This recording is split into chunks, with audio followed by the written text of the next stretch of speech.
Nous avons précédemment parlé des deux axes principaux de communication dans une entreprise, à savoir la communication commerciale et la communication corporate. Aujourd'hui, nous allons parler des outils, des instruments qu'il faut pour ces deux communications, ces deux types de communication. D'abord, la communication commerciale qui, je le rappelle, porte sur le produit ou le service que l'entreprise. Premier outil, le marketing direct. Le marketing direct, comme son nom l'indique, c'est vraiment appliquer de façon directe le marketing à une seule personne ou à un segment de personnes. Les 4 P du marketing, à savoir le produit, le prix, la place, la promotion, c'est de les appliquer à une seule personne.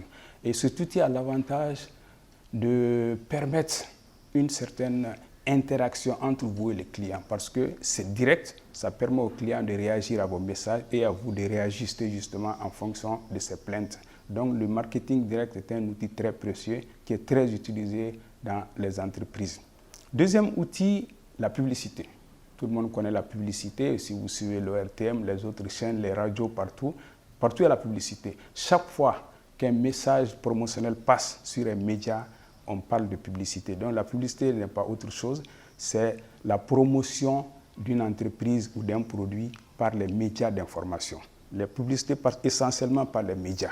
Et c'est son avantage, c'est son gros avantage, puisqu'elles passent par les médias d'information de masse, donc elles touchent une large population. La publicité a donc cet avantage qu'elle touche à la fois au même moment toutes les catégories de personnes, parce que c'est sur les médias d'information.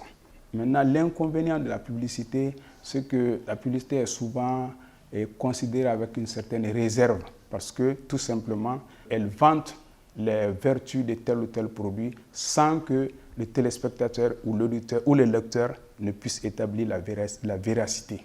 Troisième outil, la promotion-vente. On parle de promotion-vente chaque fois qu'on mène des actions de communication tendant à avoir un effet immédiat sur le client, c'est-à-dire qui produit un effet immédiat émotif de telle manière que le client puisse venir acheter votre produit. Donc, chaque fois que vous voyez dans les magasins, les soldes, les réductions de prix, les échantillonnages ou les jeux concours, ou souvent même dans le grand marché de Bamako, vous voyez souvent devant les magasins, on joue des tam-tams ou du tamani pour attirer les gens, ou certains magasins aussi appellent souvent des rappeurs qui viennent animer devant leur porte. Tout ça, c'est de la promotion-vente. Donc, toute action qui consiste à créer un effet immédiat d'achat fait partie de la promotion-vente. Maintenant, quatrième outil, c'est la vente elle-même. La vente qui consiste donc à échanger le produit contre l'argent, c'est un outil de communication parce que dans tous les cas, en vendant, on communique.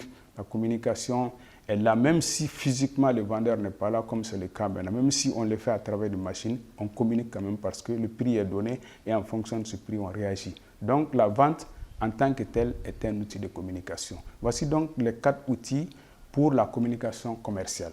Maintenant, concernant la communication corporate, il y a un premier outil qu'on appelle la communication événementielle. Quand l'entreprise entre dans une manifestation, qui peut être sa propre manifestation, tendant à promouvoir son activité, donc elle est dans la communication événementielle. Et il y a aussi les sponsors. Le sponsor, c'est cette fois quand l'entreprise accompagne une autre entreprise, une autre société, une autre association dans sa manifestation. Donc on l'accompagne, on les finance et maintenant sur le terrain, on va aller avec tout ce qu'on a comme outil promotionnel pour faire la promotion de son entreprise. Donc ça, c'est le fait. Le sponsoring consiste donc à accompagner une autre association dans son activité. Évidemment, il y a le mécénat. Le mécénat, ça, c'est pour les entreprises qui ont assez de moyens. Et ça consiste à accompagner une entreprise sans contrepartie. Il faut souligner que dans le cas du sponsoring, il est important de le dire dans nos sociétés. Sous nos cieux, ici au Mali certainement, il faut souvent aussi penser aux cas sociaux. Quand je dis cas sociaux, je parle des baptêmes, des mariages, des décès. Pour les candidats vraiment fidèles, et il faut souvent penser à les accompagner dans ces cas sociaux. C'est très important en Afrique. Ça prouve que l'entreprise est vraiment dans le social, qu'elle n'est pas seulement là pour l'argent. C'est très important, encore une fois, dans nos sociétés. Maintenant, troisième élément concernant cette communication corporate, ça, c'est les relations publiques. Les relations publiques s'entendent donc par toute relation que l'entreprise peut entreprendre avec une catégorie socio-professionnelle de l'extérieur dans le but de corriger ou d'améliorer son image. Et dans ces relations, il y a les relations de presse sur lesquelles nous allons revenir spécialement parce qu'elles sont très importantes. Troisième outil pour la communication corporate toujours, ça c'est le site web. Il est important d'avoir un site web de l'entreprise qui va servir de vitrine pour l'entreprise et qui va servir donc de moyens de promotion, de publicité sur l'entreprise sur lesquels le public peut souvent aller chercher les informations sur l'entreprise.